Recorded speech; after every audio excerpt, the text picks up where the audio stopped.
ಮಂಗಳೂರು ಮಂಡಲದ ವತಿಯಿಂದ ಮೊನ್ನೆ ತಾನೇ ಕಾಂಗ್ರೆಸ್ ಬ್ಲಾಕ್ ಮಟ್ಟದ ಒಂದು ರಾಜಕೀಯ ಪ್ರೇರಿತವಾದಂಥ ಈ ರಾಮ ಮಂದಿರದ ಏನು ವಿಷಯ ಇದೆಯಾ ಅದರ ವಿರುದ್ಧ ಮಾಡಿರುವಂಥ ಪತ್ರಿಕಾಗೋಷ್ಠಿಯ ವಿರುದ್ಧ ಇವತ್ತು ಮಂಡಲ ವತಿಯಿಂದ ಪತ್ರಿಕಾಗೋಷ್ಠಿ ನಡೆಸಿದ್ದೇವೆ. ಬಂದಂಥ ದೃಶ್ಯ ಮಾಧ್ಯಮ ಹಾಗೂ ಪತ್ರಿಕಾ ಮಾಧ್ಯಮದ ಎಲ್ಲರಿಗೂ ಸ್ವಾಗತ ನೀಡುತ್ತಾ, ಇವತ್ತಿನ ಪತ್ರಿಕಾಗೋಷ್ಠಿ ನಡೆಸಲಿರುವವರು ನಮ್ಮ ಮಂಡಲದ ಪ್ರಧಾನ ಕಾರ್ಯದರ್ಶಿಯಾದಂಥ ಮೋಹನ್ ರಾಜ್ KR ಅವರು, ಅದೇ ರೀತಿ ನಮ್ಮೊಂದಿಗೆ ಜಿಲ್ಲೆಯ ವಕ್ತಾರರಾದಂಥ ಜೀವನ್ ಕೆರಬೈಲ್, ಅದೇ ರೀತಿ ನಮ್ಮ ಜಿಲ್ಲೆಯ ಯುವ ಮೋರ್ಚಾದ ಉಪಾಧ್ಯಕ್ಷರಾದಂಥ ನಿಶಾಂತ್ ಪೂಜಾರಿ, ಅದೇ ರೀತಿ ಮಂಡಲದ ಯುವ ಮೋರ್ಚಾದ ಪ್ರಧಾನ ಕಾರ್ಯದರ್ಶಿಯಾದಂಥ ಶರಣ್ ಶೆಟ್ಟಿ, ಅದೇ ರೀತಿ ಮಂಡಲದ ಸಾಮಾಜಿಕ ಜಾಲತಾಣದ ಸಂಚಾಲಕರಾದಂಥ ಗಣೇಶ್ ನಡರ್ ಎಲ್ಲರೂ ಉಪಸ್ಥಿತರಿದ್ದಾರೆ. ಮುಂದಕ್ಕೆ ಪತ್ರಿಕಾಗೋಷ್ಠಿಯನ್ನು ಮೋಹನ್ ರಾಜ್ KR ಅವರು ನಡೆಸಿಕೊಳ್ಳುತ್ತಾರೆ. ಭಾರತೀಯ ಜನತಾ ಪಾರ್ಟಿ ಮಂಗಳೂರು ಮಂಡಲದ ವತಿಯಿಂದ ನಾವು ಇವತ್ತು ಪತ್ರಿಕಾಗೋಷ್ಠಿಯನ್ನು ಮಾಡ್ತಾ ಇದ್ದೇವೆ. ಕಳೆದ 2 ದಿವಸದ ಹಿಂದೆ ಒಬ್ಬರು ವಕೀಲ ಮಿತ್ರರು ಅಭಿಷೇಕ್ ಉಲ್ಲಾಲ್, ಕಾಂಗ್ರೆಸ್ ಯುವ ನಾಯಕ, ನಿಜವಾಗಿಯೂ ನಾನು ಅಭಿಷೇಕ್ ಉಲ್ಲಾಲ್ ಅವರು ರಾಜಕೀಯವಾಗಿ ಒಂದು ಬೆಳಿಬೇಕು ಅಂತನ್ನುವಂಥ ಆಶಾಭಾವನೆಯಲ್ಲಿ ನನಗೆ ಕೂಡ ಇದೆ. ಆದರೆ ಅಭಿಷೇಕ್ ಉಲ್ಲಾಲ್ ಅವರು ಮೊನ್ನೆ ಮಾತಾಡುವಾಗ ಹೇಳಿದರು, ನಮ್ಮ ನೆಚ್ಚಿನ ಪ್ರಧಾನಿಗಳಿಗಾದಂಥ ನರೇಂದ್ರ ಮೋದಿ ಅವರು ಪ್ರೆಸ್ ಕಾನ್ಫರೆನ್ಸ್ ಕರೆಯುವುದಿಲ್ಲ, ಮೌನವಾಗಿದ್ದಾರೆ ಅಂತ ಹೇಳ್ತಾರೆ. ನಾನು ಅವರಿಗೊಂದು ಸಲಹೆ ಕೊಡಲಿಕ್ಕೆ ಇಚ್ಛೆ ಪಡ್ತೇನೆ. ಅಭಿಷೇಕ್ ಉಲ್ಲಾಲ್ ಅವರು, ಅವರ ತಂದೆಯವರು ಇವತ್ತು ಮೂಡದ ಅಧ್ಯಕ್ಷರಾಗಿರ್ತಾರೆ. ನಿಮ್ಗೆ ಗೊತ್ತಿರ್ಬೋದು, ಮಂಗಳೂರು ನಗರಾಭಿವೃದ್ಧಿ ಪ್ರಾಧಿಕಾರದಲ್ಲಿ ಈ ಭ್ರಷ್ಟಾಚಾರದ ಕೂಪ ಆಗಿದೆ. ಅದು ಭ್ರಷ್ಟಾಚಾರ ತಾಂಡವಾಡ್ತಾ ಇದೆ. ಅಭಿಷೇಕ್ ಉಲ್ಲಾಲ್ ಅವರೇ, ನೀವು ಪ್ರಥಮವಾಗಿ ಪ್ರಶ್ನೆ ಮಾಡಬೇಕಾದದ್ದು ನಿಮ್ಮ ತಂದೆಯವರನ್ನು. ನಿಮ್ಮ ತಂದೆಯವರು ಮೂಡದ ಚೇರ್ಮನ್ ಆಗಿದ್ದಾರೆ. ಯಾಕೆ ಭ್ರಷ್ಟಾಚಾರವನ್ನು ಅಲ್ಲಿ ಆ ಭ್ರಷ್ಟಾಚಾರದ ವಿರುದ್ಧ ಯಾಕೆ ನಿಮ್ಮ ತಂದೆಯವರು ಮಾತಾಡೋದಿಲ್ಲ, ಅವರು ಯಾಕೆ ಮೌನ ಅಂತ ನೀವು ಕೇಳಬೇಕು. ಸಿಕ್ಕಾಗ ಕೂತಾಗ ಎದ್ದಾಗ ನಿಮ್ಮ ತಂದೆಯವರ ಹತ್ರ ಕೇಳಬೇಕು. ಭ್ರಷ್ಟಾಚಾರ ಯಾಕೆ ಇಲ್ಲಿ ನಮ್ಮ ಮೂಡದಲ್ಲಿ ಹೆಚ್ಚೆಚ್ಚಾಗ್ತಾ ಇದೆ, ಈ ಬಗ್ಗೆ ಪ್ರಶ್ನೆ ಮಾಡುವಂಥ ಕೆಲಸವನ್ನು ಮಾಡಬೇಕು. ಯಾಕೆ ನಿಮ್ಮ ತಂದೆಯವರು ಮೌನವಾಗಿದ್ದಾರೆ? ಸದಾಶಿವವರು ಮೂಡದ ಚೇರ್ಮನ್ ಆಗಿದ್ದು ಮೂಡದಲ್ಲಿರ್ತಕ್ಕಂಥ ಭ್ರಷ್ಟಾಚಾರದ ವಿರುದ್ಧ ಯಾಕೆ ಮಾತಾಡೋದಿಲ್ಲ, ಅವ್ರು ಯಾಕೆ ಮೌನವಾಗಿದ್ದಾರೆ ಅಂತ ತಾವು ಅಭಿಷೇಕ್ ಉಲ್ಲಾಲ್ ಅವರ ಹತ್ರ ಕೇಳಬೇಕು. ಅದನ್ನು ಬಿಟ್ಟು ಇಷ್ಟು ಯುವ ನಾಯಕನಾಗಿರ್ತಕ್ಕಂಥ ತಾವು ಆ ದೊಡ್ಡ ಪ್ರಧಾನಮಂತ್ರಿಗಳು, ದೊಡ್ಡ ಹುದ್ದೆಯಲ್ಲಿರ್ತಕ್ಕಂಥ ನರೇಂದ್ರ ಮೋದಿ ಅವರು ಯಾಕೆ ಮೌನವಾಗಿದ್ದಾರೆ, ಯಾಕೆ ಪ್ರೆಸ್ ಕಾನ್ಫರೆನ್ಸ್ ಅಂತ ಒಂದು ಆ ಮಟ್ಟಿಗೆ ತಾವು ಇನ್ನೂ ಸಹ ಬೆಳೀಲಿಕ್ಕೆ ಉಂಟು, ಆ ಮಟ್ಟಿಗೆ ತಾವು ಬೆಳೀಲಿಕ್ಕೆ ಉಂಟು. ಆ ಬಗ್ಗೆ ನೀವು ಪ್ರಶ್ನೆ ಮಾಡೋದು ಅಷ್ಟೊಂದು ಸೂಕ್ತವಲ್ಲ ಅಂತಂದು ಅಭಿಷೇಕ್ ಉಲ್ಲಾಲ್ಗೆ ನಾನು ಹೇಳ್ತಾ ಇದ್ದೇನೆ. ಮತ್ತು ಇವಾಗ ಗೊತ್ತಿರ್ಬೋದು, ಕಾಂಗ್ರೆಸ್ನವರು ಪ್ರಧಾನಮಂತ್ರಿಗಳನ್ನು ಪ್ರಶ್ನೆ ಮಾಡೋದಕ್ಕಿಂತ ಮೊದಲು ಉಲ್ಲಾಲದಲ್ಲಿರ್ತಕ್ಕಂಥ ಕೆಲವು ಸಮಸ್ಯೆಗಳ ಬಗ್ಗೆ ಮಾತಾಡಬೇಕು. ಇವತ್ತು ನಮ್ಮ ಉಲ್ಲಾಲ ನಗರಸಭೆ ವ್ಯಾಪ್ತಿಯಲ್ಲಿ ಸರಿಯಾದ ಚರಂಡಿ ವ್ಯವಸ್ಥೆ ಇಲ್ಲ. ಓವರ್ ಬ್ರಿಡ್ಜಿಂದ ನಮ್ಮ ಹಬ್ಬಕ್ಕ ಸರ್ಕಲ್ ಹೋಗುವಂಥ ರಸ್ತೆಯಲ್ಲಿ ಹಗ್ಗ ಕಟ್ಟಿದ್ದಾರೆ, ಡಿವೈಡರ್ ಕೂಡ ಇಲ್ಲ. ಒಂದು ಕಡೆ ನೋಡುವಾಗ ನಮಗೆ ನಾಚಿಕೆ ಆಗಬೇಕು. ಈ ಭಾಗದ ಶಾಸಕರು, ಸಚಿವರಾಗಿರ್ತಕ್ಕಂಥವರು ಎಷ್ಟು ವರ್ಷಗಳಿಂದ ಇಲ್ಲಿ ಶಾಸಕರಾಗಿದ್ದಾರೆ, ಅವರ ತಂದೆಯವರು ಶಾಸಕರಾಗಿದ್ದರು. ಆದರೆ ಅಭಿವೃದ್ಧಿ ಎನ್ನುವಂಥದ್ದು ಶೂನ್ಯವಾಗಿದೆ.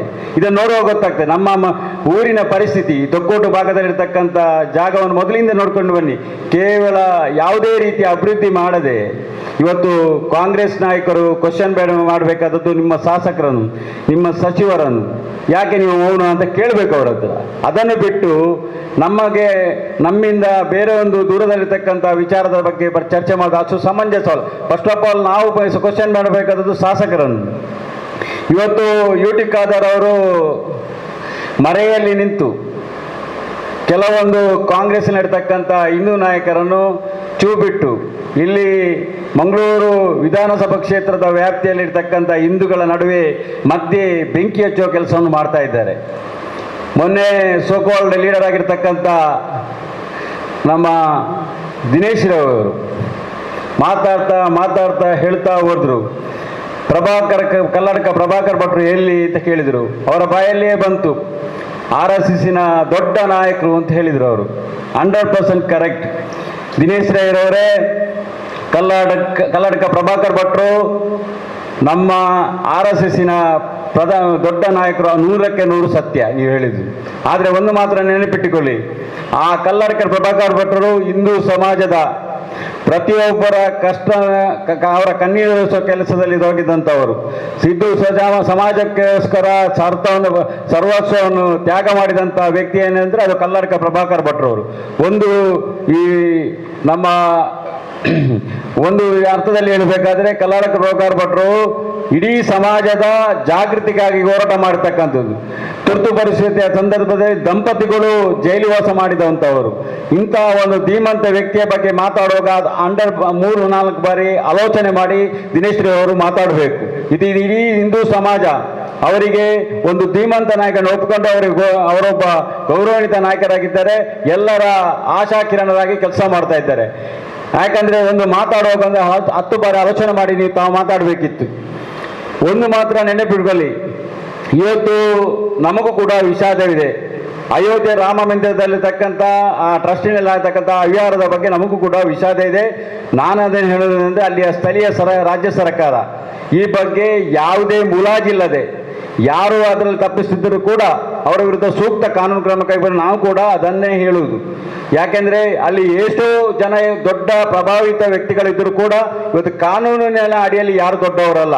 ಅದಕ್ಕೋಸ್ಕರ ನಾನು ಮೊದಲಾಗಿ ನಮ್ಮ ಉತ್ತರ ಪ್ರದೇಶದ ಮುಖ್ಯಮಂತ್ರಿಗಳಾದಂಥ ಆದಿನಾಥ ಅವರ ಬಗ್ಗೆ ಯೋಗಿ ಬಗ್ಗೆ ನಾನು ಅವರಿಗೆ ಅಭಿನಂದನೆ ಸಲ್ಲಿಸ್ತೇನೆ. ಯಾಕೆಂದರೆ SIT ತನಿಖೆಗೋಸ್ಕರ ಒಂದು SIT ಅನ್ನು ರಚನೆ ಮಾಡಿ ಇವತ್ತು ಅದರಲ್ಲಿ ಎಷ್ಟು ಜನ ತಪ್ಪಿಸಿದ್ದಾರೆ ಅವರನ್ನೆಲ್ಲ ಬಂಧನ ಮಾಡಿ ಅಲ್ಲಿ ರಿಕವರಿ ಪ್ರೋಸೆಸ್ ಅನ್ನು ಮಾಡ್ತಾ ಇದ್ದಾರೆ. ನಿಜವಾಗಿಯೂ ದಿಟ್ಟ ಹೆಜ್ಜೆಯನ್ನು ನಮ್ಮ ಯೋಗಿ ಆದಿತ್ಯನಾಥ್ ಅವರು ಇಟ್ಟುಕೊಂಡಿದ್ದಾರೆ. ಅವರಿಗೆ ನಾವು ಅಭಿನಂದನೆಯನ್ನು ಕೊಡಲೇಬೇಕು. ಅದನ್ನು ಬಿಟ್ಟು ಮೊನ್ನೆ ದಿನೇಶ್ ರೈ ಅವರು ಹೇಳ್ತಾ ಇದ್ದಾರೆ ಯೋಗಿ ಆದಿತ್ಯನಾಥ್ ಎಲ್ಲಿದ್ದಾರೆ, ಬುಲ್ಡೇಸರ್ ಎಲ್ಲಿದ್ದಾರೆ ಅಂತ ಕೇಳ್ತಾ ಇದ್ದಾರೆ. ನೋಡಿ ದಿನೇಶ್ ರೈ ಅವರೇ, ಯೋಗಿ ಆದಿತ್ಯನಾಥನವರಿಗೆ ಯಾವಾಗ ಎಲ್ಲಿ ಯಾವ ಸಮಯದಲ್ಲಿ ಬುಲ್ಡೇಸರ್ನ ಬಿಡಬೇಕು ಅಂತ ಅವ್ರಿಗೆ ಗೊತ್ತಿದೆ. ಅದನ್ನು ನಿಮ್ಮ ಬಿಟ್ಟಿ ಸಲಹೆ ಅವರಿಗೆ ಬೇಡ. ಏನು ಮಾಡಿದ್ರು ದೇಶದ ಆ ರಾಜ್ಯದ ಜನರ ಹಿತಕ್ಕೋಸ್ಕರ ಅವರು ಬುಲ್ಡೇಸರ್ ಯೂಸ್ ಮಾಡಿದ್ದಾರೆ ಹೊರತು ನಿಮ್ಮ ಹಾಗೆ ಬಾಯಿಗೆ ಬಂದಂಥ ರೀತಿಯಲ್ಲಿ ಅವರು ಯಾವುದಕ್ಕೂ ಅನುಕೊಡುವಂಥ ವ್ಯಕ್ತಿಗಳು ಕೂಡ ಅಲ್ಲ. ಇವತ್ತು ರಾಜ್ಯ ಸರ್ಕಾರ ಯೋಗಿ ಆದಿತ್ಯನಾಥ್ ಅವರ ನೇತೃತ್ವದಲ್ಲಿ ಇದ್ದರೂ ಕೂಡ ಅಲ್ಲಿ ಅಯೋಧ್ಯೆಯಲ್ಲಿ ಆದಕ್ಕಂಥ ಅವ್ಯವಹಾರದ ಬಗ್ಗೆ ಯಾವುದೇ ರೀತಿಯ ಒಂದು ಸಾಫ್ಟ್ ಕಾರ್ನರ್ ತೋರಿಸಲಿಲ್ಲ. ಅವರು ದಿಟ್ಟ ಹೆಜ್ಜೆಯನ್ನು ಇಟ್ಟಿದ್ದಾರೆ. ಆ ವಿಚಾರದಲ್ಲಿ ಯಾವುದೇ ರಾಜಿ ಮಾಡಿಕೊಂಡಿಲ್ಲ. ಅದೇ ರೀತಿ ಒಂದು ಒಳ್ಳೆಯ ಒಂದು SIT ರಚನೆಯನ್ನು ಮಾಡಿ ಒಳ್ಳೆಯ ರೀತಿಯಲ್ಲಿ ತನಿಖೆಯನ್ನು ಮಾಡ್ತಾ ಇದ್ದಾರೆ. ಈ ತನಿಖಾ ಸಮಯದಲ್ಲಿ ಪ್ರಧಾನಮಂತ್ರಿಗಳಾಗಲಿ, ಚೀಫ್ ಮಿನಿಸ್ಟರ್ ಆಗಲಿ, ಇನ್ನಿತರ ಯಾವುದೇ ವ್ಯಕ್ತಿಗಳಾಗಿ ನಡುವೆ ಅದರ ವಿರುದ್ಧ ಮಾತಾಡೋದು ಅಷ್ಟು ಸಮಂಜಸವಲ್ಲ. ಅದು ನಿಮಗೆ ಗೊತ್ತಿರಲಿ, ಕಾನೂನಿನ ಅಡಿಯಲ್ಲಿ ಯಾವುದೇ ಒಂದು ತನಿಖೆಯ ಸಮಯದಲ್ಲಿ ನಾವು ಅದರ ಬಗ್ಗೆ ಮಾತಾಡೋದಷ್ಟು ಸಮಂಜಸವಲ್ಲ. ಅದಕ್ಕೋಸ್ಕರ ಮಾತಾಡದೆ ಕೂತ್ಕೊಂಡಿದ್ದಾರೆ.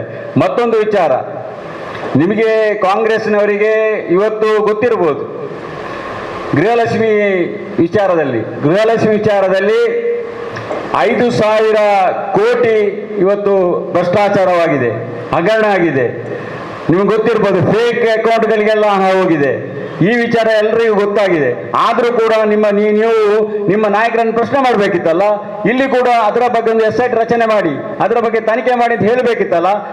ಯಾಕೆ ನಿಮ್ಮ CM ಚೀಫ್ ಮಿನಿಸ್ಟರ್ ಆಗಲಿ ನಿಮ್ಮ ಮಂತ್ರಿಗಳಾಗಿ ಮೌನವಾಗಿದ್ದಾರೆ ಇದರ ಬಗ್ಗೆ? ಅದನ್ನು ಕ್ವಶನ್ ಮಾಡಬೇಕಿತ್ತಲ್ಲ ದಿನೇಶ್ ರೈ ಅವರು. ಅದನ್ನು ಕ್ವಶನ್ ಮಾಡಿ. ಈ ಗೃಹಲಕ್ಷ್ಮಿಯ ಬಗ್ಗೆ ಸಮಗ್ರ ತನಿಖೆ ಆಗಬೇಕು, SIT ರಚನೆ ಆಗಬೇಕು ಅಂತ ಅಲ್ಲಿ ನೀವು ನಿಮ್ಮ ಸರ್ಕಾರಕ್ಕೆ ಕೇಳಿ, ಅವರ ಸರ್ಕಾರದ CMಗೆ ಕೇಳಿ, ನಿಮ್ಮ ಸಚಿವರ ಹತ್ರ ಕೇಳಿ, ಈ ಬಗ್ಗೆ ತನಿಖೆ ಮಾಡಿ ಅಂತ ಅವರು ಆಗ್ರಹ ಮಾಡಿ. ಅವರೇ ಕೈತಕ್ಕೆ ಮೌನವಾಗಿದ್ದಾರೆ, ಅದನ್ನು ಕೂಡ ಹೇಳಬೇಕಲ್ಲ. ನಿಮ್ಮ UT ಖಾದರ್ ಅವರು ಇವತ್ತು ಈ ಭಾಗದ ಶಾಸಕರಾಗಿ ಸಚಿವರಾಗಿ ಇದ್ದಾರಲ್ಲ, ನಾನು ಕೇಳ್ತಾ ಇದ್ದೆ ನಿಮ್ಮ ಹತ್ರ.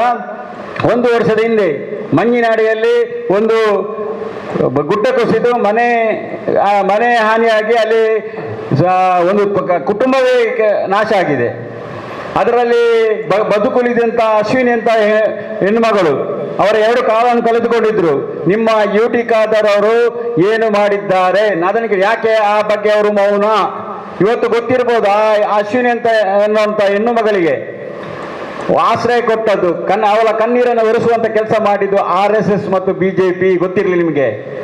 ನೀವು ಹಿಂದೂ ಸಮಾಜಕ್ಕೆ ಏನು ಮಾಡಿದ್ದೀರಿ, ಹಿಂದೂ ಸಮಾಜದ ಬಗ್ಗೆ ಏನಾದ್ರು ಕೇಳ್ತಿದ್ದೀರಲ್ಲ, ಇದು ಗೊತ್ತಿರಲಿ ನಿಮಗೆ. ನಿಮ್ಮ ಯೂಟಿ ಖಾದರ್ ಏನೇ ಮಾಡಲಿಲ್ಲ, ಆ ಬಗ್ಗೆ ಒಂದು ಮಾತು ಕೂಡ ಆಗಲಿಲ್ಲ. ಮಂಜಿನಾಡಿ ಗ್ರಾಮ ಪಂಚಾಯತಿನ ಪರವಾಗಿ ನಿಂತು ಆ ಹೆಣ್ಣು ಮಗಳಿಗೆ ಅನ್ಯಾಯ ಮಾಡಿದ್ದು ಇವರು.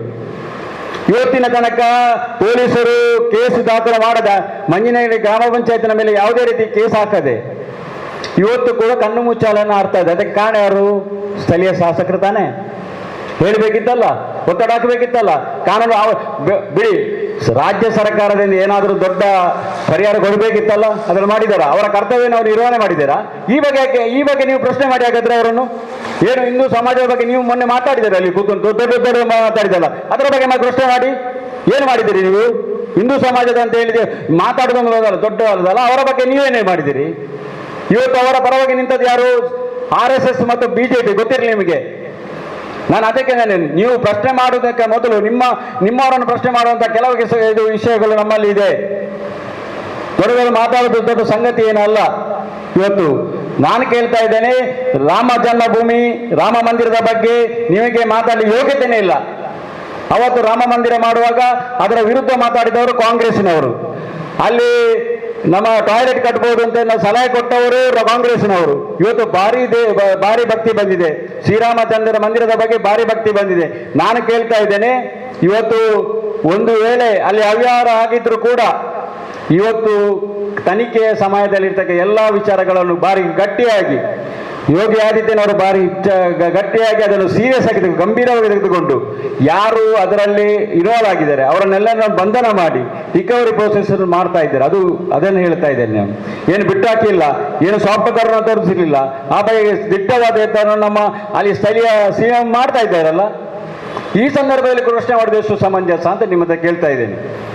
ಮತ್ತೆ ಹೇಳ್ತಿದ್ದೀರಿ ನೀವು ಕೆಲವು BJPಯವರಾಗಲಿ ಸಂಘ ಪರಿವಾರದಾಗಲಿ ಈ ಬಗ್ಗೆ ಮಾತಾಡುವುದಿಲ್ಲ. ಮಾತಾಡುವ ಸಮಯ ಬಂದಾಗ ನಾವು ಕೂಡ ಮಾತಾಡಿದ್ದೇವೆ. RSSನ ಪ್ರಮುಖರು ಈ ಬಗ್ಗೆ ಅವರ ಅಭಿಪ್ರಾಯ ತಿಳಿಸಿದ್ದಾರೆ. ಮಾತಾಡಲಿ ಅಂತ ಹೇಗೆ ಹೇಳ್ತೀರಿ? ಸಂಘದ ಒಂದು ಪ್ರಮುಖ ವ್ಯಕ್ತಿ ಅದರ ಬಗ್ಗೆ ಅಭಿಪ್ರಾಯ ಕೊಟ್ಟಿದ್ದಾರೆ.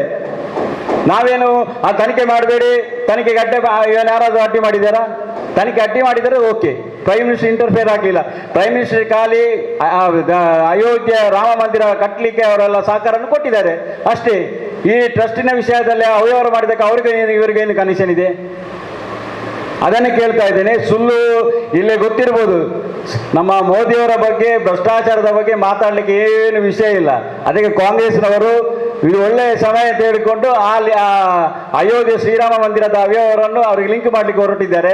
ಇದೆಲ್ಲ ನಡೆಯುವುದೇ ಇಲ್ಲ, ಮುಂದೆ ಕೂಡ ನಡೆಯುವುದಿಲ್ಲ. ಇನ್ನು ಎಷ್ಟು ವರ್ಷ ಹೋದರೂ ಕೂಡ ಇದು ಈ ರೀತಿಯ ನಿಮ್ಮ ಷಡ್ಯಂತ್ರಕ್ಕೆ ನಾವು ಬಲಿಯಾಗುವುದು ಕೂಡ ಇಲ್ಲ. ಇವತ್ತು ಭಾರತೀಯ ಜನತಾ ಪಾರ್ಟಿ ಆಗಲಿ ಸಂಘ ಪರಿವಾರವಾಗಲಿ ಹಿಂದೂ ಸಮಾಜದ ಕಣ್ಣೆರೆಸುವ ಕೆಲಸದಲ್ಲಿ ನಾವು ಯಾವತ್ತೂ ಕೂಡ ನಿಲ್ತೇವೆ.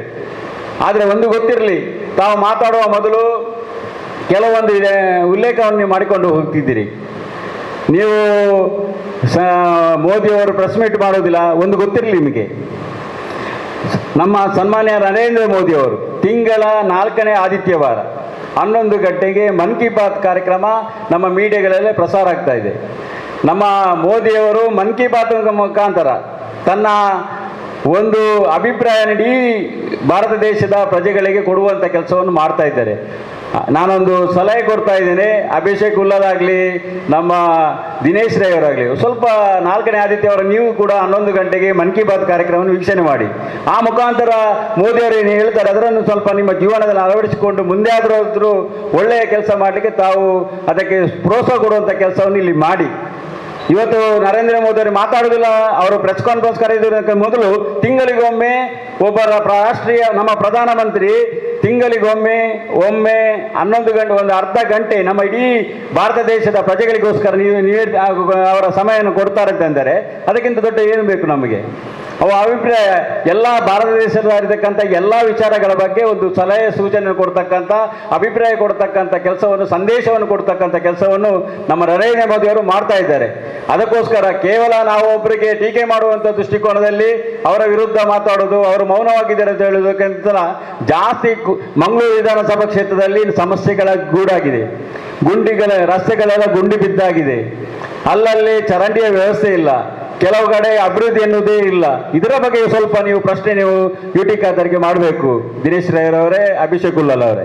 ಅದನ್ನು ಬಿಟ್ಟು ನರೇಂದ್ರ ಮೋದಿ, ಉತ್ತರ ಪ್ರದೇಶ ಸರ್ಕಾರ ಇದರ ಬಗ್ಗೆ ಮಾತಾಡೋದು ಸ್ವಲ್ಪ ಕಡಿಮೆ ಮಾಡಿ. ನಾನು ಕೇಳ್ತಾ ಇದ್ದೇನೆ, ನೀವು ಯಾವತ್ತಾದರೂ ಜನರ ಸಮಸ್ಯೆ ಬಗ್ಗೆ ಮಾತಾಡಿದ ಉಂಟಾ? ಜನರು ಯಾವ ರೀತಿಯಲ್ಲಿ ಇದ್ದಾರೆ ಅಂತ ನೀವು ಕೇಳಿದ ಉಂಟಾ? ನೀವು ಅದನ್ನೇ ಒಂದು ಜನ ಸಮಸ್ಯೆಗೆ ಬಿದ್ದಾಗ ಅವರ ಪರಿಹಾರಗೋಸ್ಕರ ಏನಾದರೂ ಮಾಡಿದ ಉಂಟಾ? ನಾನು ಅದನ್ನೇ ಒಂದು ಉದಾಹರಣೆಯಾಗಿ ಹೇಳಿದೆ ನಿಮ್ಗೆ. ಅಶ್ವಿನಿ ಒಂದು ಹೆಣ್ಣು ಮಗಳಿಗೆ ನೀವು ಏನು ಮಾಡಿದೆ ಅದನ್ನು ಕೇಳ್ತಾ ಇದ್ದೇನೆ. ಏನು ನಿಮ್ಮಿಂದ ಏನು? ಅವರು ಕೂಡ ಇದೇ ಮಂಗಳೂರು ವಿಧಾನಸಭಾ ಕ್ಷೇತ್ರದ ಒಂದು ಮತದಾರರು. ಅವರ ಬಗ್ಗೆ ನೀವೇನು ಮಾಡಿದ್ದೀರಿ ಅದೇ ಹೇಳಬೇಕಲ್ಲ. ನೀವು ಮಾತಾಡುವಾಗ ನಮ್ಮ ಯುಟಿ ಖಾದರ್ ಅವ್ರಿಗೆ ಮಾತಾಡಿ ತಾವು ಮಾತಾಡ್ತೀರಿ, ಅವರ ಬಗ್ಗೆ ಏನಾದರೂ ನಾವು ಹೇಳಿದರೆ ಅದಕ್ಕೆ ವಿರುದ್ಧ ನೀವು ಮಾತಾಡ್ತೀರಿ. ಅದನ್ನು ಕ್ವಶನ್ ನಾನು ಕೇಳ್ತಾ ಇದ್ದೇನೆ. ನೀವು ಪ್ರಶ್ನೆ ಮಾಡಬೇಕಾದದ್ದು ನಿಮ್ಮ ಶಾಸಕರನ್ನು, ನೀವು ಪ್ರಶ್ನೆ ಮಾಡಬೇಕಾದದ್ದು ನಿಮ್ಮ ನಾಯಕರನ್ನು. ಇವತ್ತು ನಿಮಗೆ ಗೊತ್ತಿರ್ಬೋದು, ನ್ಯಾಷನಲ್ ನಮ್ಮ ನಮ್ಮ ಒಂದು ಕಾರ್ಯಕ್ರಮ ನಿಮಗೆ ಗೊತ್ತಿರ್ಬೋದು. ನಿಮ್ಮ ವರಿಷ್ಠ ನಾಯಕರು ಸೋನಿಯಾ ಗಾಂಧಿ ಆಗಲಿ, ರಾಜೀವ್ ಗಾಂಧಿ ಆಗಲಿ, ಅವರು ಭ್ರಷ್ಟಾಚಾರದಲ್ಲಿ ತೊಡಗಿ ಇವತ್ತು ಅವರು ಬೇಲಲ್ಲಿದ್ದಾರೆ, ಗೊತ್ತಿರಬರಲಿ, ಬೇಲಲ್ಲಿದ್ದಾರೆ ಅವರು. ನೀವು ಮಾತಾಡುವಾಗ ನಿಮ್ಮಲ್ಲಿ ನೀವು ಒಂದು ವೇಳೆ ಕ್ಲೀನ್ ಹ್ಯಾಂಡೆಡ್ ಆಗಿದ್ದರೆ ಮಾತಾಡಬೇಕು. ಕಾಂಗ್ರೆಸ್ನವರು ಮಾತಾಡಬೇಕಾದ್ರೆ ನೀವು ಕ್ಲೀನ್ ಹ್ಯಾಂಡ್ ಆಗಿದ್ದರೆ ಬೇಕಾದರೆ ಪ್ರಶ್ನೆ ಮಾಡಿ. ಆದರೆ ನೀವು ಪ್ರಶ್ನೆ ಮಾಡುವ ಮೊದಲು ನಿಮ್ಮ ನಾಯಕರಾಗಿದ್ದಾರೆ ಅಂತ ನೋಡಿಕೊಳ್ಳಿ, ಯಾರ್ಯಾರು ಎಲ್ಲಿ ಹೋಗಿ ಬಂದವರು ಅಂತ ಕೇಳಬೇಕು. ಅದಕ್ಕೆ ನಾನು ಹೇಳ್ತಾ ಇದ್ದೇನೆ, ಇವತ್ತು ಕೂಡ ನಾನು ಜನಸಾಮಾನ್ಯರಲ್ಲಿ ನಾನು ಭಾರತೀಯ ಜನತಾ ಪಾರ್ಟಿ ಏನು ಹೇಳೋದಂದರೆ, ನಮಗೂ ಕೂಡ ಅಯೋಧ್ಯೆ ಮಂದಿರದ ಬಗ್ಗೆ, ಅಯೋಧ್ಯೆ ಮಂದಿರದಲ್ಲಿ ಟ್ರಸ್ಟಲ್ಲಿ ಆಗತಕ್ಕಂಥ ವ್ಯವಹಾರದ ಬಗ್ಗೆ ಅದು ಆ ರೀತಿ ಆಗಬಾರದಿತ್ತು. ಅದರ ಬಗ್ಗೆ ಕಠಿಣ ಕ್ರಮ ನಮ್ಮ ಸ್ಥಳೀಯ ರಾಜ್ಯ ಸರ್ಕಾರ ತೆಗೆದುಕೊಳ್ಬೇಕು. ಅವರ ಯಾರು ಅದರಲ್ಲಿ ಯಾರು ಆರೋಪಿಗಳಿದ್ದಾರೆ ಅವರ ವಿರುದ್ಧ ಕಠಿಣ ಶಿಕ್ಷೆ ಆಗಬೇಕು ಅಂತ ನಾವು ಕೂಡ ಆಗ್ರಹ ಮಾಡ್ತೇವೆ. ಅದರ ಬಗ್ಗೆ ಯಾವುದೇ ರೀತಿಯ ಸಾಫ್ಟ್ ಕಾರ್ನರ್ ತೋರಿಸಬಾರದು ಅಂತ ನಾವು ಕೂಡ ಹೇಳುವುದು. ಕೇವಲ ಒಂದು ಮಂದಿರದಲ್ಲಿ, ಅಯೋಧ್ಯೆಯಲ್ಲಿ ರಾಮ ಮಂದಿರದಲ್ಲಿ ಮೊನ್ನೆ IAS ಆಫೀಸರ್ ಹೇಳಿದರು, ನಾನು ಕೊಟ್ಟಂಥ ಕೆಲವು ವಸ್ತುಗಳು ಅಲ್ಲಿ ಇಲ್ಲ ಅಂತ. ಮೊನ್ನೆ ಇವತ್ತು ನೋಡುವಾಗ ಆ ವಸ್ತುಗಳು ಅದೇ ರೀತಿ ಅಲ್ಲಿ ಅಯೋಧ್ಯೆಯಲ್ಲಿ ಇದೆ ತೋರಿಸಿಕೊಟ್ರಲ್ಲ.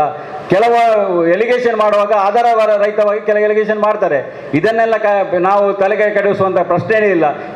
ನಿಮ್ಮ ಟೀಕೆಗೆ ನಾವು ಜಗ್ಗುವುದಿಲ್ಲ, ಬಗ್ಗುವುದಿಲ್ಲ. ಅದಕ್ಕೆ ಹೇಳ್ತಾ ಇದ್ದೇನೆ, ಭಾರತೀಯ ಜನತಾ ಪಾರ್ಟಿ ಏನು ತತ್ವ ಸಿದ್ಧಾಂತದ ಆಧಾರದಲ್ಲಿ ಇರತಕ್ಕಂಥ ಪಾರ್ಟಿ, ನಮ್ಮ ಕಾರ್ಯಕರ್ತರ ಒಂದು ಪಾರ್ಟಿ. ಇಲ್ಲಿ ಕಾರ್ಯಕರ್ತರಿಗಾಗಲಿ ಯಾವ ರೀತಿ ಯಾರಿಗಾದರೂ ನಾವು ಸಮಸ್ಯೆ ಇವಾಗ ಅದರ ಎದುರಿಸುವಂಥ ಕೆಲಸವನ್ನು ನಾವು ಮಾಡ್ತೇವೆ. ನಾವು ನಿಮಗೆ ಆ್ಯಕ್ಚುಲಿ ಕಾಂಗ್ರೆಸ್ ಎನ್ನುವುದು ಹಿಂದೂ ವಿರೋಧಿ ನೀತಿಯನ್ನು ಇರತಕ್ಕಂಥ ಪಾರ್ಟಿ. ಅದರಲ್ಲಿ ಹಿಂದೂಗಳ ಬಗ್ಗೆ ನಿಮಗೆ ಮಾತನಾಡುವ ನೈತಿಕತೆಯೇ ಇಲ್ಲ. ಯಾಕಂದರೆ ನೀವು ಹಿಂದೂಗಳ ಪರವಾಗಿ ಏನು ಕೆಲಸ ಮಾಡಿ ಅದನ್ನು ಹೇಳ್ಬೋದಲ್ಲ.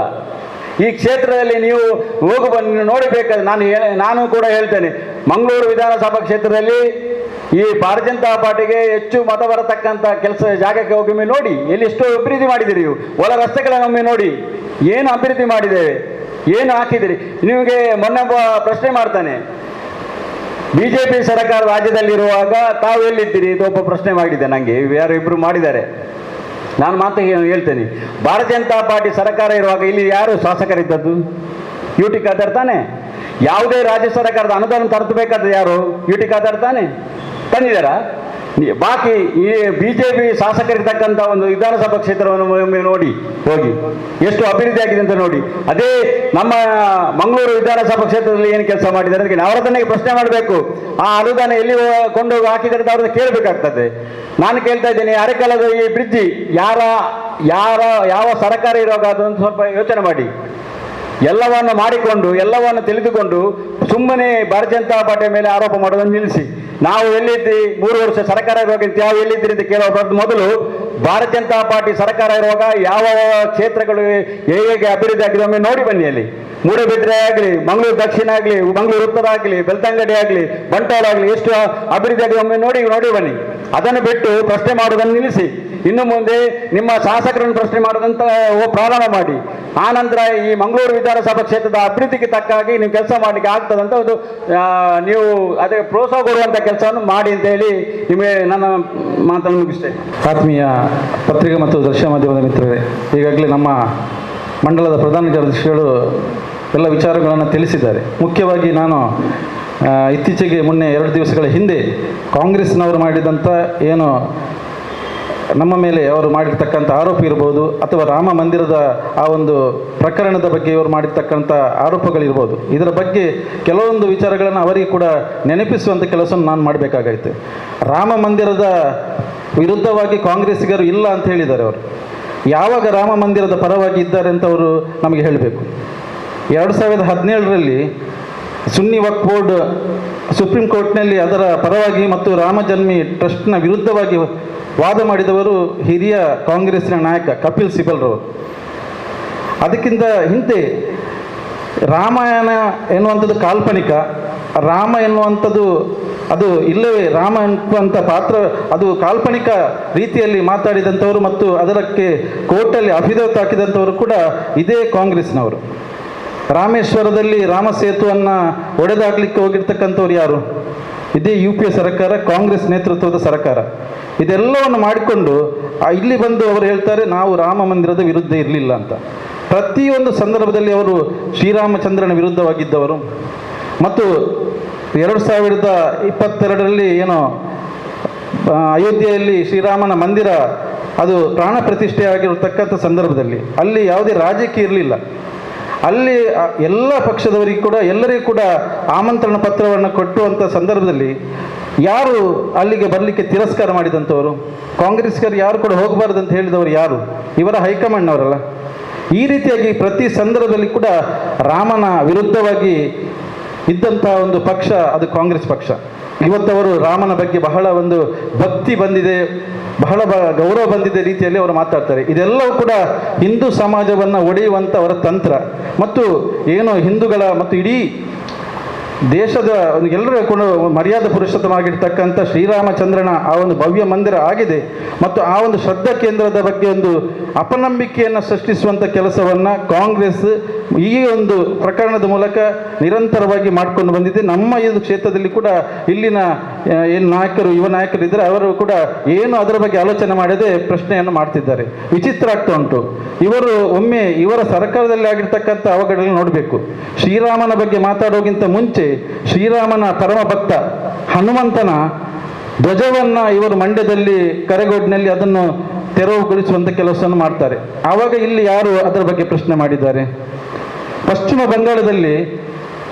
ಬಂಗಾಳದಲ್ಲಿ ಮುರ್ಷಿದಾಬಾದ್ನಲ್ಲಿ ಶ್ರೀರಾಮ ನವಮಿಯ ಸಂದರ್ಭದಲ್ಲಿ ಶ್ರೀರಾಮ ಭಕ್ತರ ಮೆರವಣಿಗೆ ಹೋಗುವಂಥ ಸಮಯದಲ್ಲಿ ಅಲ್ಲಿ ಕಲ್ಲು ತೂರಾಟ ನಡೆಸಿ ಹಲವಾರು ಜನಗಳಿಗೆ ಅಲ್ಲಿ ದೊಡ್ಡದಾದಂಥ ಗಲಭೆ ಆಗಿತ್ತು. ಹಲವಾರು ಜನಗಳು ಅಲ್ಲಿ ಗಾಯಗೊಂಡಿದ್ದರು, ಪ್ರಾಣವನ್ನು ಕಳ್ಕೊಂಡಿದ್ದರು. ಆವಾಗ ಇಲ್ಲಿನ ಆಗಿರ್ಬೋದು ಯಾವ ಕಾಂಗ್ರೆಸ್ಸಿಗರು ಅದರ ವಿರುದ್ಧ ಪ್ರಶ್ನೆ ಮಾಡಿದ್ದಾರೆ, ಅದರ ವಿರುದ್ಧ ಹೋರಾಟ ಮಾಡಿದ್ದಾರೆ, ಅದರ ವಿರುದ್ಧ ಪ್ರತಿಭಟನೆ ಮಾಡಿದ್ದಾರೆ. ತಪ್ಪಿತಸ್ಥರನ್ನು ಹಿಡಿಬೇಕಂತ ಯಾರು ಅದರ ವಿರುದ್ಧ ಹೋರಾಟ ಮಾಡಿದ್ದಾರೆ? ಇಲ್ಲಿ ಈ ರೀತಿ ಮಾಡುತ್ತಾಡುವಂಥ ಅವರು ಹಿಂದೆ ಕರಸೇವೆ ಮಾಡಿ ಹಿಂದೆ ಬರುವಂಥ ರಾಮ ಭಕ್ತರನ್ನು ಗೋತ್ರದಲ್ಲಿ 56 ಜನ ರಾಮ ಭಕ್ತರನ್ನು ಪೆಟ್ರೋಲ್ ಬಾಂಬ್ ಸುರಿಸಿ ಸಜೀವ ದಹನ ಮಾಡಿದಾರಲ್ಲ, ಆವಾಗ ಕಾಂಗ್ರೆಸ್ನವರು ಯಾವ ರೀತಿ ಪ್ರತಿಕ್ರಿಯೆ ಕೊಟ್ಟಿದ್ದಾರೆ, ಯಾವ ರೀತಿ ಮಾತಾಡಿದ್ದಾರೆ? ಆ ಒಂದು ಅಷ್ಟು 56 ಸಜೀವ ದಹನ ಆಗಿರ್ತಕ್ಕಂಥವ್ರಿಗೆ ನ್ಯಾಯ ಸಿಗಬೇಕು ಎನ್ನುವಂಥ ಹೋರಾಟವನ್ನು ಮಾಡಿದಾರ? ಇದೆಲ್ಲವನ್ನು ಕೂಡ ಅವರು ಆಲೋಚನೆ ಮಾಡಬೇಕು. ಎಲ್ಲ ಸಂದರ್ಭದಲ್ಲಿ ಕೂಡ ರಾಮನ ವಿರುದ್ಧ ಇದ್ದವರು, ರಾಮನ ಶಾಪ ಅವರಿಗಿದೆ. ರಾಮನ ಶಾಪದಿಂದಲೇ ಇವತ್ತು ಹಿಂದೆ ಬಹಳ ಒಂದು ಇಡೀ ದೇಶದಲ್ಲಿ ಮತ್ತು ಕೇಂದ್ರದಲ್ಲಿ ಆಗಿರ್ಬೋದು, ಇಡೀ ದೇಶದ ಎಲ್ಲ ರಾಜ್ಯಗಳಲ್ಲಿ ಆಳ್ವಿಕೆ ಮಾಡಿರ್ತಕ್ಕಂಥ ಕಾಂಗ್ರೆಸ್ ಒಂದು ಸಂದರ್ಭದಲ್ಲಿ ಪ್ರತಿಪಕ್ಷಕ್ಕೆ ಯೋಗ್ಯತೆ ಇಲ್ಲದ ರೀತಿಯಲ್ಲಿ ಈ ದೇಶದ ಮತದಾರರಿಗೆ ಪಾಠವನ್ನು ಕಲಿಸಿದ್ದಾರೆ.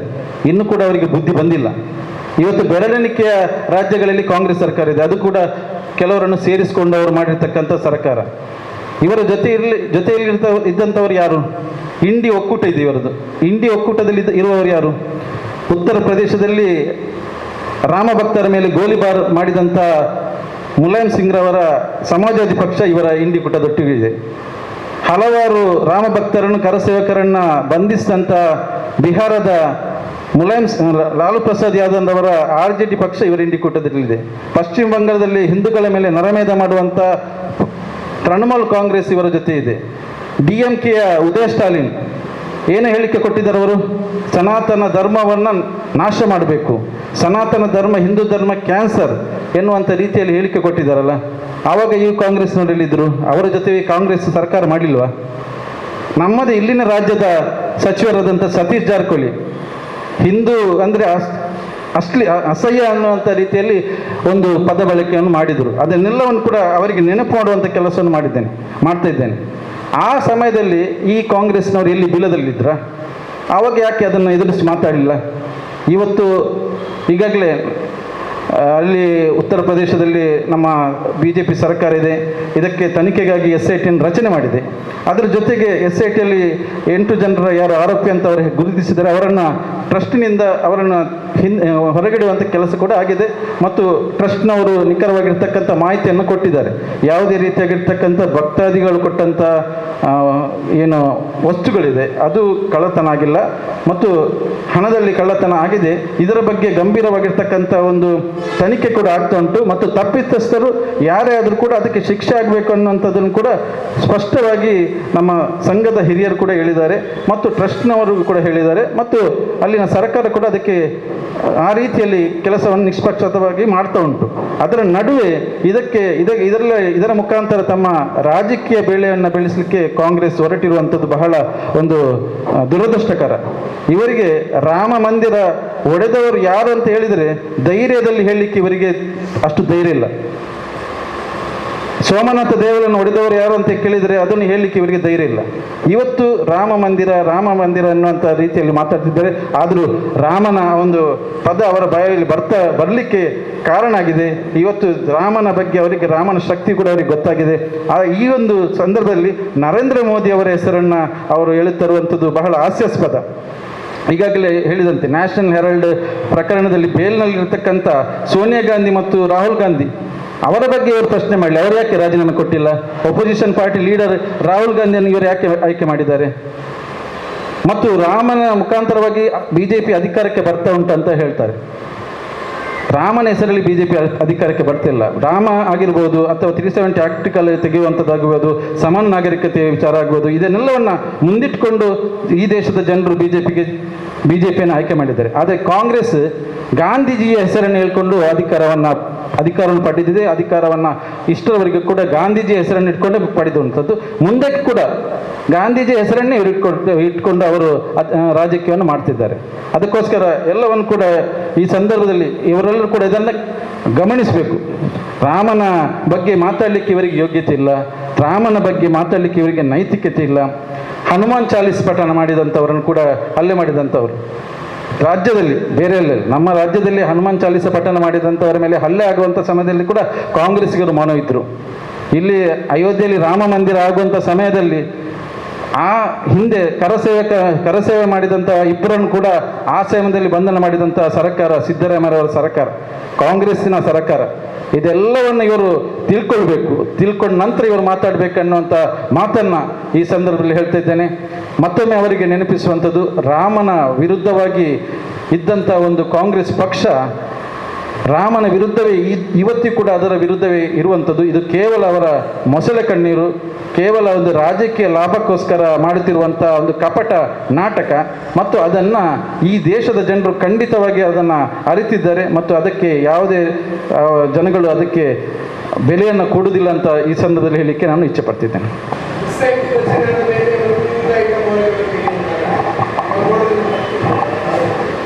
ಅಲ್ಲ, ಆರೋಪ ವೈಯಕ್ತಿಕವಾಗಿ ಮಾಡಿಕೊಂಡಂಥ ಆರೋಪದ ಯಾರೇ ಕೃತ್ಯ ಮಾಡಿಕೊಂಡ್ರೆ, ಕ್ರಿಮಿನಲ್ ಆ್ಯಕ್ಟಿವಿಟಿಗೆ ಇನ್ವಾಲ್ವ್ ಆದರೆ ಅದಕ್ಕೆ ಇಡೀ ವ್ಯವಸ್ಥೆ ಜವಾಬ್ದಾರ ಆಗುವುದಿಲ್ಲ.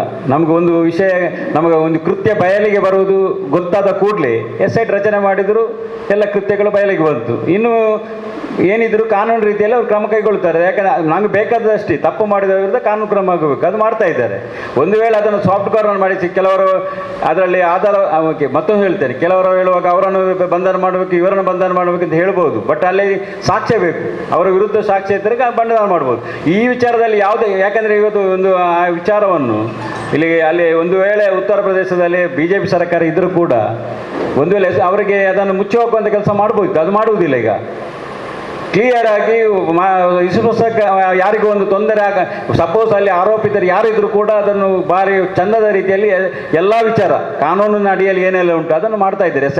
SIT ರಚನೆ ಮಾಡಿದ ನಂತರ ತನಿಖೆ ಆಗುವಾಗನೇ ಗೊತ್ತಾಗಬೇಕು. ಆರೋಪ ಎಲ್ಲ ಹೊರಗೆ ಬರೋದು ಮತ್ತೇನೆ, ಅದರ ಮೊದಲು ಗೊತ್ತಾಗುದಿಲ್ಲ ಏನೇನು ಆಗಿದೆ ಅಂತ.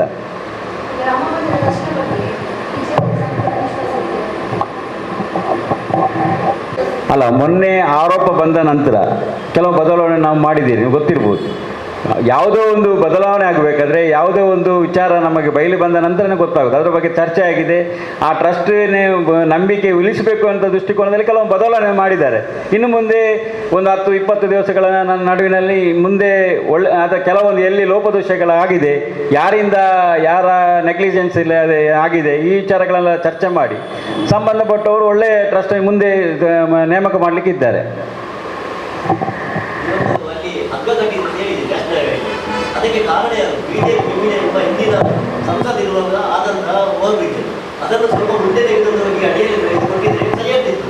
ಇಂದಿನ ನಿಮ್ಮ ಸಂಸಾರದ ಇದೊಂದು ನಿರ್ಲಕ್ಷ್ಯ ಅಲ್ಲ, ಸಂಸದರು ಆಗುವಾಗ ಹೇಗೆ ಬೇಕಿತ್ತು ಅಲ್ಲಿ ಇಲ್ಲಿನ ಒಂದೊಂದು ಸರ್ವಿಸ್ ರೋಡ್ ನಾನು ಅದನ್ನು ಕೇಳೋದಲ್ಲ ನಿಮ್ಮ ಹತ್ರ. ಅದನ್ನು ಹೇಳಿದ್ದೀರಿ. ನ್ಯಾಷನಲ್ ಬಗ್ಗೆ ನೀವು ಹೇಳಿದ್ದು ಈಗ PW ರೋಡ್ನ ಬಗ್ಗೆ ನಿಮ್ಮ ಹತ್ರ ಕೇಳೋದು ನಾನು ಅಲ್ಲ ಸರ್.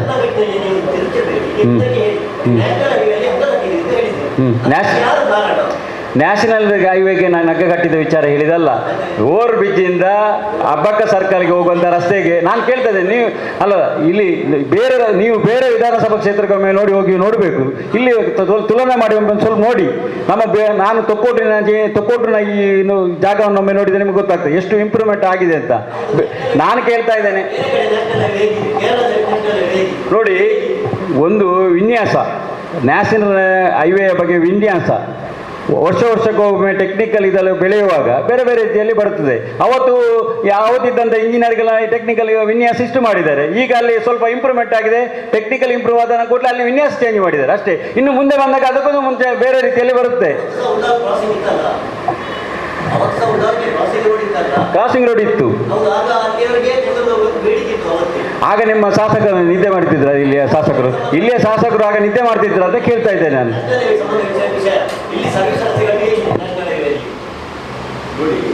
ಅವತ್ತು ಕೆಲವು ಟೆಕ್ನಿಕಲ್ ಪ್ರಾಬ್ಲಮ್ ಆಗುವಾಗ ಸ್ಥಳೀಯ ಶಾಸಕರು ಸ್ವಲ್ಪ ಈ ಬಗ್ಗೆ ಬೆಳಚುಕುವ ಕೆಲಸ ಮಾಡಬೇಕಿತ್ತು.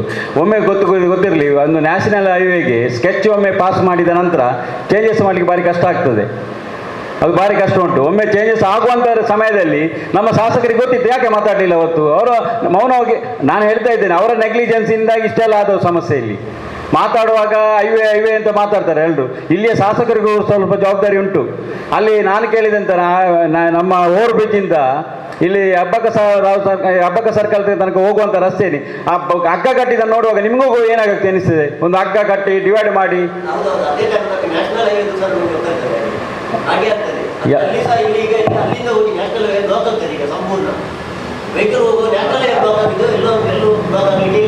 ಈಗಿನ ವಾಹನ ದಟ್ಟಣೆಯಿಂದ, ಈಗ ನಾನು ಹೇಳಿದೆ ನಿಮಗೆ, ಒಂದು 10 ವರ್ಷ ಹಿಂದೆ ಹೇಗಿತ್ತು ವಾಹನ ದಟ್ಟಣೆ, ಈಗ ವಾಹನ ದಟ್ಟಣೆ ಹೇಗೆ ಉಂಟು.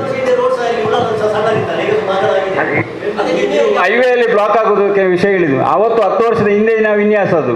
10 ವರ್ಷದ ಹಿಂದೆ ವಾಹನ ದಟ್ಟ ಆಗಿತ್ತು. ಈಗ ವಾಹನ ದಟ್ಟ ಜಾಸ್ತಿ ಆಗಿದೆ. ಇನ್ನು ಮುಂದೆ ಬೇರೆ ರೀತಿಯಲ್ಲಿ ಅದನ್ನು ಪರಿವರ್ತನೆ ಮಾಡುವಂಥ ಕೆಲಸ ನಮ್ಮ MP ಗಳು ಮಾಡ್ತಾ ಇದ್ದಾರೆ. ಅದಕ್ಕೆ ಆ ಬಗ್ಗೆ ಆ ಸರ್ವಿಸ್ ರಸ್ತೆ ಬಗ್ಗೆ ಈಗಾಗಲೇ ಅನುದಾನ ಇಡುವಂಥ ಕೆಲಸವನ್ನು ಮಾಡಿದ್ದಾರೆ. ಸರ್ವಿಸ್ ರಸ್ತೆಯನ್ನು ಓಪನ್ ಮಾಡುವಂಥ ಕೆಲಸವನ್ನು ಈಗಾಗಲೇ ಎಲ್ಲ ರೀತಿಯ ತಯಾರಿ ಕೂಡ ಆಗಿದೆ. ಒಂದು 5-6 ತಿಂಗಳಲ್ಲಿ ಆ ಕೆಲಸವನ್ನು ಪೂರ್ತಿ ಮಾಡ್ತಾರೆ ಅಂತ ಹೇಳಿದ್ದಾರೆ.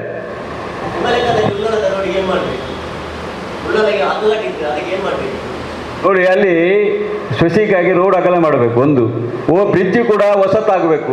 ಹೊಸ ಬ್ರಿಡ್ಜ್ ವಿನ್ಯಾಸ ಮಾಡಿ ರೋಡ್ ಒಂದು ಸ್ವಲ್ಪ ಅಗಲ ಮಾಡಿ ಡಿವೈಡ್ ಮಾಡಿದರೆ ಭಾರಿ ಚಂದ ಕಾಣ್ತದೆ ನೋಡುವವರಿಗೂ ಕೂಡ. ಯಾಕಂದರೆ ನೋಡಿ, ಅಲ್ಲಿ ಆ ಕಡೆ ಒಂದು ಕಡೆಯಿಂದ ಅಬ್ಬಕ್ಕ ಸರ್ಕಲ್ ಇದೆ, ಒಂದು ಕಡೆಯಿಂದ ದರ್ಗಾದಂಥ ಒಂದು ಪವಿತ್ರ ಸ್ಥಳ ಕೂಡ ಇದೆ. ಎಲ್ಲ ಹೋಗುವಂಥ ಜನಗಳು, ಪ್ರವಾಸಿಗಳು ಬರುವಂಥ ಅಲ್ಲಿ ಬೀಚ್ ಕೂಡ ಇದೆ ಆ ಕಡೆಯಿಂದ.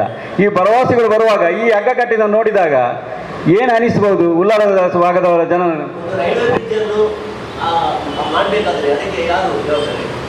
ರೈಲ್ವೆ ಬ್ರಿಡ್ಜ್ ನಮ್ಮ ಸೆಂಟ್ರಲ್ ಗೌರ್ಮೆಂಟ್ ಅಂಡರಲ್ಲಿ ಬರ್ತದೆ 100%. ನೀವು ಹೇಳಿದ ಕೇಂದ್ರದ ಸರ್ಕಾರದ ಅದೇ. ಆದರೆ ಅದನ್ನು ಯಾವುದೇ ನೋಡಿ, ಅದು ನಾವು ಅದರ ಬಗ್ಗೆ ನಮ್ಮ MP ಅವರ ಗಮನಕ್ಕೆ ಈಗಾಗಲೇ ತಂದದೆಷ್ಟು ತಂದಿದ್ದೇವೆ. ಅಲ್ಲಿ ಫ್ಲೈಓವರ್ ಮಾಡಬೇಕು, ಆ ಕಡೆ ದಾಟುವವರಿಗೆ ಸಮಸ್ಯೆ ಆಗ್ತದೆ ಈ ವಿಚಾರದಲ್ಲಿ. ಆದರೆ ಒಂದು ಗೊತ್ತಿರಲಿ, ಇಲ್ಲಿಯ ಶಾಸಕರು ಕೂಡ ಸ್ವಲ್ಪ ಜವಾಬ್ದಾರಿ ಇದೆ. ಅವರು ಸ್ವಲ್ಪ ಒತ್ತಡ ಹಾಕುವ ಕೆಲಸ ಮಾಡಬೇಕು ಅಂತ ಅವರೇನು ಮಾತಾಡೋದಿಲ್ಲ ಆ ಬಗ್ಗೆ. ಅವರು, ನಾನು ಕೇಳ್ತಾ ಇದ್ದೇನೆ, ಅಭಿವೃದ್ಧಿ ವಿಚಾರದಲ್ಲಿ ಯಾರು ಒತ್ತಡ ಹಾಕಬೇಕು? ಎಷ್ಟು ವರ್ಷ ಅವರಿಗೆ ಅಧಿಕಾರ ಕೊಟ್ಟಿದ್ದಾರೆ ಜನ, ಆ ಕೊಟ್ಟ ಅಧಿಕಾರ ನಾವು ಸದುಪಯೋಗ ಪಡಿಸಿಕೊಳ್ಬೇಕಲ್ಲ. ಇದು ಕೇವಲ ನಿರಂತರವಾಗಿ ಅವರ ತಂದೆಯವರಿದ್ದರು, ಅವರ ನಂತರ ಮಗ ಬಂದರು, ಏನಾಗಿದೆ ಉಳ್ಳ ಮಂಗಳೂರು ವಿಧಾನಸಭಾ ಕ್ಷೇತ್ರವನ್ನು ಸುತ್ತು ನೋಡಿ ಏನೆಲ್ಲ ಆಗುತ್ತಾ ಉಂಟು, ಹೇಗೆ ಉಂಟು ಅಂತ. ಎಷ್ಟು ನೋಡಿ. ಬಾಕಿ ನಾನು ಹೇಳುವುದಂದರೆ, ನಾನು ದಕ್ಷಿಣ ಆಗಲಿ, ಮಂಗಳೂರು ದಕ್ಷಿಣ ಆಗಲಿ, ಉತ್ತರ ಆಗಲಿ, ಮೂಡಬಿದ್ರೆ ಆಗಲಿ, ಬಂಟ್ವಾಳ ಆಗಲಿ, ನಮ್ಮ ಬೆಳ್ತಂಗಡಿ ಆಗಲಿ, ಒಮ್ಮೆ ಹೋಗಿ ಬನ್ನಿ.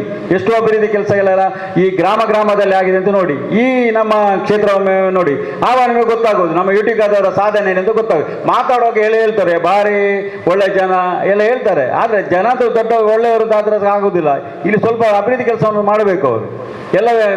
ಎಲ್ಲ ವಿಚಾರದಲ್ಲಿ ಯಾವುದೋ ಅಲ್ಲಿ ಕೂಡ ಕೆಲವೊಂದು ಏರಿಯಾಕ್ಕೆ ಮಾತ್ರ ಕೆಲಸ ಮಾಡೋದು, ಕೆಲವು ಏರಿಯಾವನ್ನು ಬಿಡುವುದು, ಕೆಲವು ಏರಿಯಾಗೆ ಅವ್ರು ಹೇಳಿದರೆ ಅಲ್ಲಿ ಒಂದು ಸಮಸ್ಯೆ ಬಂದಾಗ ಅಲ್ಲಿ ಹೋಗುವಂಥ ಕೆಲಸ ಇಲ್ಲ. ಕೆಲವರು ಅವರ ಒಟ್ಟು ಇರುವಂಥ ಕೆಲವು ಜನರ ಯಾರು ಎಲ್ಲಿ ಹೇಳಿರ್ತಾರೆ ಅಲ್ಲಿ ಮಾತ್ರ ಅವರು ಬರುವುದು.